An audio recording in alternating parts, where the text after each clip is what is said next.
Hey everyone, and I hope you are having an amazing summer. And I'm sorry to interrupt it with some talk about results day, but seeing as it is now only a couple of weeks away, I want to go through a few top tips about how to use clearing and a step-by-step guide of how to use clearing. Because if you didn't know, 68,000 students used clearing last year. So if you were thinking, I don't need to listen to this, I highly recommend you still watch it just in case. So we all know that results day can be one of the most stressful days because there are the worries about what happens if I don't get the grades that I needed to get into any universities or my top universities, what happens next? And that's why I wanted to go through with you exactly what clearing is and step by step how to use it, because actually using clearing can result in even better offers than you had in the first place. And also in case you were missing B, she's come to say hello throughout this video as well. So what is clearing? It's basically what UCAS use to fill up all of the vacant slots that universities have that either they didn't fill in the first place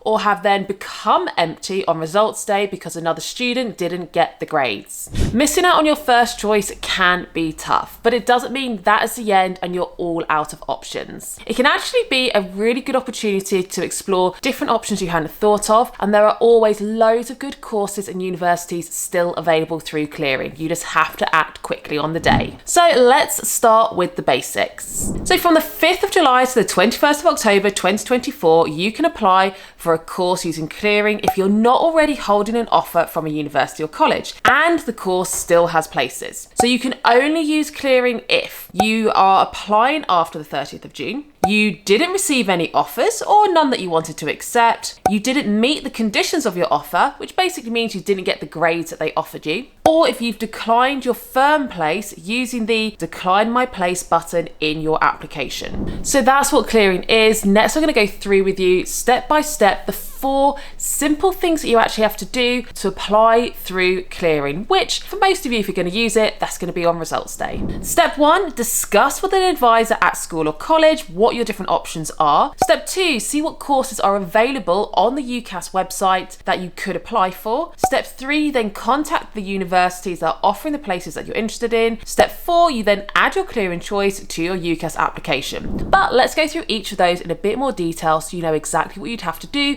if you end up using clearing. So step 1 was discuss your options with a teacher, careers advisor, or someone at your college. On results day, assuming you are a candidate that is linked to a school or a sixth form, there will be teachers there. There'll be your head of sixth form there. There'll be your exams officer, maybe even a careers advisor there. Find someone that you know or someone that you could talk to about your options. So if you haven't got into your first choice or if you didn't have any offers in the first place, maybe just talk through with them what they think some good options would be for you before you then go searching on the UCAS website for different possible courses. Now, if you are an independent candidate, so maybe you're a research student or a mature student, a homeschool student, you can still do this step by using information on the UCAS website. And if you go to ucas.com, there's lots of information about the clearing process there that you can read through instead of talking to someone at a school. Step 2 is then looking through what is actually still available. And go to the link in this description, which is the only official link for clearing.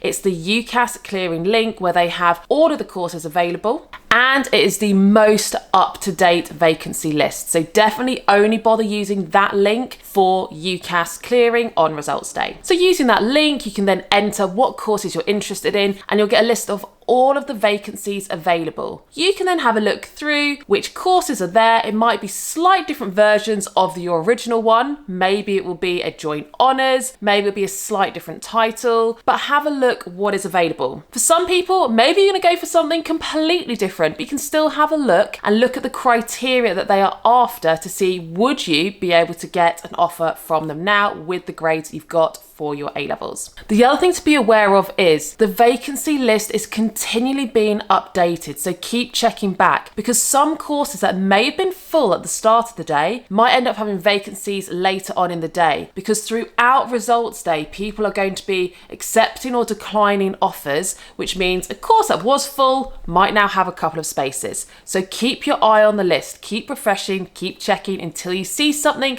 that you would be happy to go and study. Step 3 3 is then contact the universities. So once you have found a selection of courses at universities that you would be happy to go and study at, you then need to contact those universities directly. You need to make sure you have your clearing number to hand, and if you don't know where to find that, you'll find it underneath your UCAS application where it says application status, and you will only have a clearing number if you are able to use clearing. So if you hit any of that initial criteria that we talked about. You also need to make sure you have your personal ID, which again is on your UCAS application. So when you contact the university, you need to let them know the course you're interested in. They'll probably then ask you, what A-levels did you study? What grades did you get? And you can then ask them, will you accept me with the grades I got for these A-levels? Now that isn't an official acceptance. They will just give you a provisional acceptance to say, based on the grades you've got, we would accept you, and we do currently have spaces, but you are not officially accepted until we go on to step 4.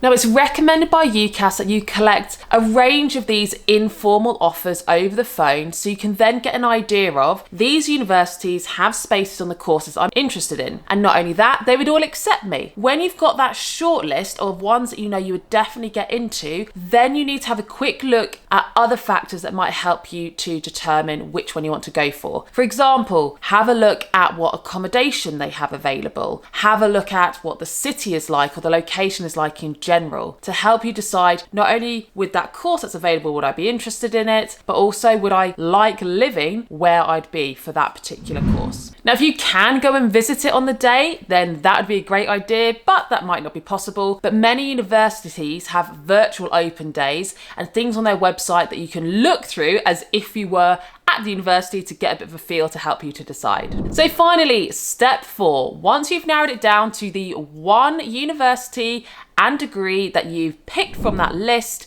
you then need to apply for it using your original UCAS application. Now, only do this step once you've had an informal offer over the phone. So you do need to phone them first, get that informal offer where they say, yes, we would accept you, and then go on to this step.